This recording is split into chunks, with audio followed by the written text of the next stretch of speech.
First టీ20 washout అయిపోయింది. Positive point captain vice captain ఇద్దరు ఫామ్లో వచ్చేసారు ఈ ఫార్మాట్లో. కానీ ఒక ఇంట్రెస్టింగ్ థింగ్ జరిగింది మ్యాచ్లో.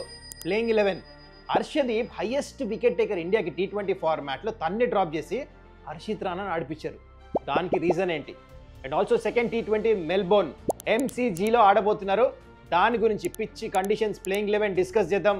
And finally Rohit Sharma is the number 1 rank player in ODI.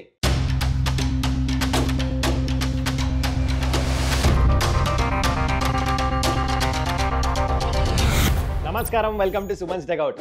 First టీ20 వాషౌట్ అయిపోయింది, కానీ చాలా ఇంట్రెస్టింగ్ థింగ్స్ ఉన్నాయి మాట్లాడడానికి. బిఫోర్ ఐ గెట్ దేర్, ఇంకా ఈ ఛానల్ని సబ్స్క్రైబ్ చేసుకోకపోతే కైండ్లీ డూ దట్.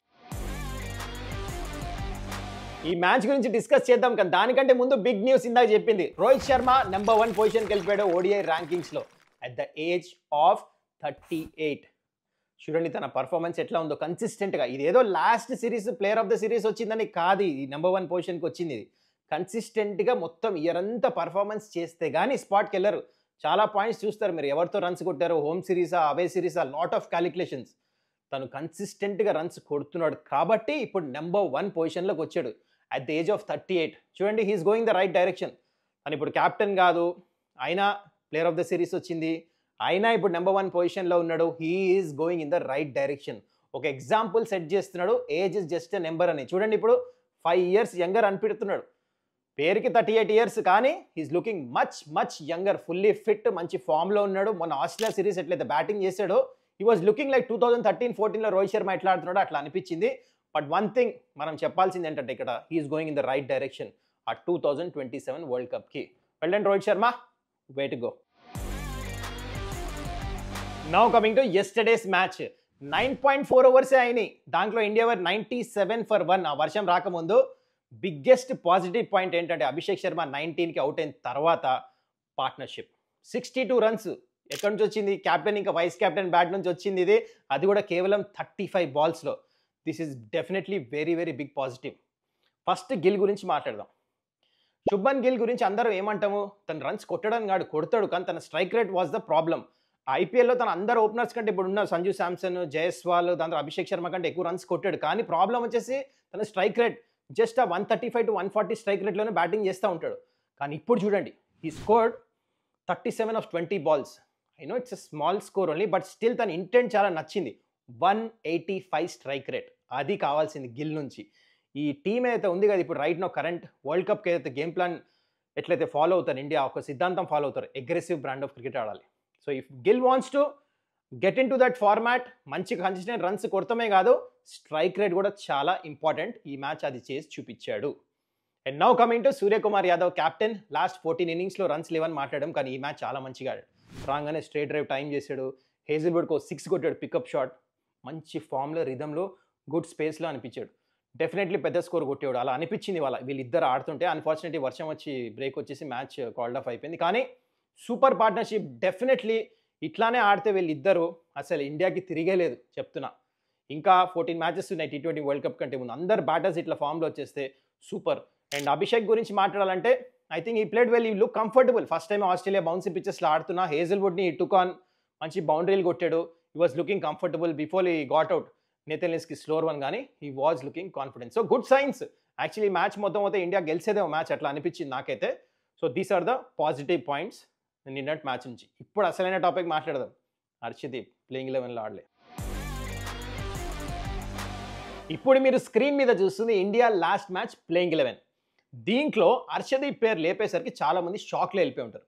అయితే ఫస్ట్ మన ఇండియా మేనేజ్మెంట్ ఎందుకు ఈ డిసిజన్ తీసుకున్నారు వితౌట్ హర్షదీప్ డిస్కస్ చేద్దాం. దాని తర్వాత I'll tell you my opinion.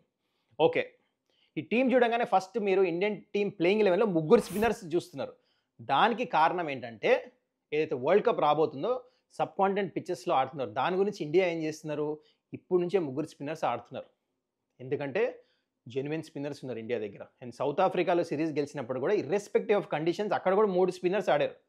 అక్కడ కుల్దీప్ ఆడలే, కానీ there was Varun Chakravarthy, Bishnoi and Akshar Patel, మీకు గుర్తుంటే. సో అక్కడ సిరీస్ గెలిచారు కంఫర్టబుల్గా ఇర్రెస్పెక్టివ్ ఆఫ్ ద కండిషన్స్. అక్కడ బౌన్సీ పిచెస్లో స్పిన్నర్స్ ఆడారు. సో అదే కంటిన్యూ చేస్తున్నారు.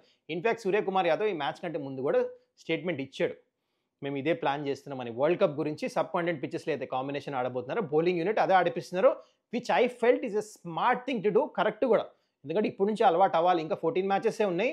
So they are taking that, అంటే ఆ కాంబినేషన్ సెట్ అవ్వటానికి. Nothing wrong with this. కానీ ఇప్పుడు లిస్ట్ మీద మీరు చూస్తున్నారు పేర్లు, అందరేం ఎక్స్పెక్ట్ చేశారు, ముగ్గురు స్పిన్నర్ ఆడొచ్చు. మా ప్రివ్యూలో కూడా నేను చెప్పాను ఆడొచ్చు, ఆడిపిస్తే బాగుంటుందని, అదే అయింది. కానీ హర్షదీప్ ఆడకుండా హర్షిత్ రాణా ఆడాడు. అయితే దీనికి రీజన్ ఏంటంటే మేనేజ్మెంట్ ఏమనుకుంటుందంటే, the only reason what I see is Harshit Rana batting చేస్తాడు. ఎందుకు? నితీష్ కుమార్ రెడ్డి ఇంజూర్డ్ అని చెప్పేసి చెప్పారు మ్యాచ్ కంటే ముందు, 3 మ్యాచ్లు ఆడట్లే. సో నితీష్ బ్యాటింగ్ చేస్తాడు. So India were only 7 batters playing ఈ మ్యాచ్. సో ఆ ఎక్స్ట్రా బ్యాటింగ్ ఆప్షన్ కావాలి అని చెప్పేసి హర్షిత్ రాణా ఆడిపించారు. That is the only reason what we find here. ఇప్పుడు I will come to my opinion, ఇది కరెక్టా కాదా అని. నాకు ఇది కరెక్ట్ కాదు అనిపిస్తున్నాను. ఎందుకు నేను చెప్తా. ఫస్ట్ హర్షిత్ రాణా మీరు ఆల్రౌండర్ అని చెప్పటమే that is not the right decision అంటే నేను. ఎందుకంటే హర్షిత్ రాణా ఈ స్టార్ట్ చూడండి, డొమెస్టిక్ క్రికెట్లో ఇంతవరకు 42 మ్యాచెస్ ఆడితే తన యావరేజ్ 12. తన ఐపీఎల్లో రన్స్ కొట్టలే, డొమెస్టిక్లో రన్స్ కొట్టలే, వైట్ బాల్ క్రికెట్లో ఒక 50 కూడా లేదు ఇక్కడ డొమెస్టిక్ కానీ ఇక్కడ కానీ. Then how do you consider him as an allrounder? ఓ నితీష్ కుమార్ రెడ్డి, శివం డుబే అని అనుకోవచ్చు హర్షదీప్ని రిప్లేస్ చేస్తుంటే. కానీ తన బ్యాటింగ్లో ఇంత పాస్ట్ హిస్టరీ లేదు కదా runs. And now this is not the only reason ఈ డిసిజన్ రాంగ్ అంటాం నేను. Now coming to Harshdeep. Harshdeep just normal left arm fast bowler కాదు. Harshdeep T20 world cup just 2024లో గెలిచినప్పుడు మనం is the highest wicket taker for India and in the tournament also. One of the main bowlers India world cup గెలుస్తానికి కారణం. And currently T20 ఫార్మాట్లో he's the highest wicket taker, 101 wickets. దాని తర్వాత హార్దిక్ పాండ్యా, దాని తర్వాత బూమ్రా. సో అలాంటి బౌలర్ని మీరు హర్షిత్ రాణా గురించి డ్రాప్ చేస్తాము. ఇప్పుడు తనకు కూడా మ్యాచ్ ప్రాక్టీస్ కావాలి కదా, T20 వరల్డ్ కప్ రాబోతున్న 3 నెలల్లో. మరి తను మ్యాచ్లో ఆడాడా? This decision was strange for me. నాకైతే కరెక్ట్ అనపడలే. మరి మీకేమనిపించింది కింద కమెంట్ చేయండి. Now let's talk about second T20I. ఎక్కడ ఆడుతున్నారు? MCG, Melbourne cricket ground. అయితే చాలా పెద్ద గ్రౌండ్ ఇది, 1 lakh capacity, big boundary, straight కూడా, సైడ్లో కూడా. అయితే now coming to the pitch conditions, 154 ఇక్కడ first inning average score and 176 ఏమో విన్నింగ్ స్కోర్.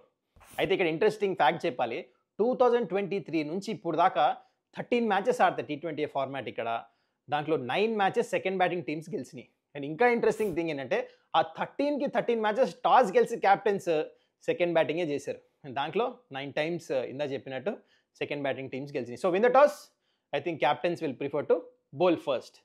అండ్ ఇంకో విషయం, ఇక్కడ 69% ఫాస్ట్ బౌలర్స్ వికెట్స్ తీస్తారు అండ్ మిగతా 31% ఏమో స్పిన్నర్స్ వికెట్ తీస్తారు. పెద్ద గ్రౌండ్ కదా, spinners will come into play. India దగ్గర 3 స్పిన్నర్స్ ఆడుతున్నారు. ఈ గ్రౌండ్ పెద్దది కాబట్టి డెఫినెట్లీ అది పాజిటివ్ కింద వర్కౌట్ అవ్వచ్చు. So this is about the conditions. It's now time for playing 11s. Australia playing 11 అయితే లాస్ట్ మ్యాచ్ ఆడారో అదే ప్లేయింగ్ 11 ఆడిపిస్తారు. ఎందుకంటే ఇంకా హేజల్వుడ్ ఆషెస్ గురించి వెళ్ళిపోతున్నాడు కదా, థర్డ్ మ్యాచ్ నుంచి వెళ్తున్నాడు. అందుకనే ఈ second match I think first match అయితే టీం ఆడిందో అదే సేమ్ ప్లేయింగ్ 11 ఆడిపిస్తారు Australia. And now coming to India playing 11 unchanged ఉంటుంది అనిపిస్తుంది నాకు. ఒకటే మ్యాచ్లో చేంజెస్ చేయరు. ఏదైతే ఫస్ట్ మ్యాచ్ చేశారో అదే they will stick on to prove at least they are right అని చెప్పేసి. సో అదే ప్లేయింగ్ 11 ఆడిపిస్తారు. నన్ను అడిగితే ఒక చేంజ్ డెఫినెట్లీ చేయాలి. ఇందాక చెప్పినట్టు హర్షదీప్ ఆడాలి అక్కడ హర్షిత్ రాణా ప్లేస్లో. But I don't think so India will do that. Same playing 11 అనిపిస్తుంది నాకు. And now it's time for match prediction. అయితే ఈ సెకండ్ T20 చాలా ఇంట్రెస్టింగ్ ఉండబోతుంది. ఒకటేమో Melbourne cricket ground, side boundaries పెద్దయి, స్ట్రైట్ బౌండరీస్ కూడా పెద్దయి. ఎందుకు చెప్తున్నా అంటే స్పిన్నర్స్ ప్లేలో వస్తారు ఇక్కడ. ఇండియా దగ్గర 3 స్పిన్నర్స్ ఆడుతున్నారు, అది కూడా mystery spinner, wrist spinner definitely ప్లేలో వస్తారు ఇక్కడ. అక్షర్ పటేల్ కూడా మంచిగా వేస్తాడు. ఇంకోటి ఫస్ట్ T20లో ఎక్సెప్ట్ హేజల్వుడ్ వేరే బౌలర్స్ అంత రిధంలో అనపడలే, వికెట్ తీసేలా నాకైతే అనపడలే ఆస్ట్రేలియా. అందుకనే ఈ second T20 I'm going with India to win this match. మరి మీరేమంటారు కింద కమెంట్ చేయండి. That's it guys. I hope you enjoyed this video. ఇంకా ఈ ఛానల్ సబ్స్క్రైబ్ చేసుకోకపోతే కైండ్లీ డూ దట్. మళ్ళీ మనం నెక్స్ట్ వీడియోలో కలుద్దాం. Till then take care, bye by.